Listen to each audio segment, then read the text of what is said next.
ইস্টবেঙ্গলের চূড়ান্ত হল আরও এক ভারতীয় খেলোয়াড়।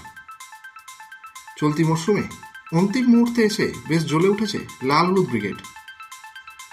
শেষ 2 ম্যাচে কেরালা ব্লাস্টার্স এবং বেঙ্গালুরু এফসিকে হারিয়ে এখনও সুপার 6-এর আশা বাঁচিয়ে রেখেছে তারা। কিছুদিন বাদে আবার এএফসি টুর্নামেন্ট খেলতে নামবে দল।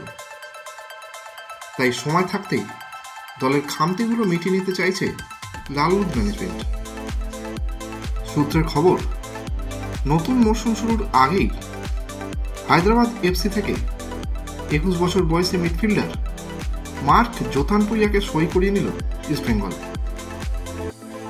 চলতি মরশুমে হায়দ্রাবাদের হয়ে 17 ম্যাচ খেলেছে মার্ক। মাঝমাঠে বেশ নজর কেড়েছে এই যুব ভারতীয় খেলোয়াড়।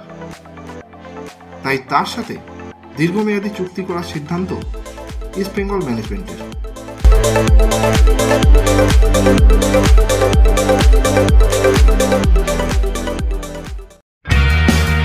ভারতীয় ফুটবলের সঙ্গে সবসময় আপডেটেড থাকতে এক্ষুনি বং ফুটবল ইউটিউব চ্যানেলটিকে সাবস্ক্রাইব করে নোটিফিকেশন বেল আইকনে ক্লিক করে রাখুন।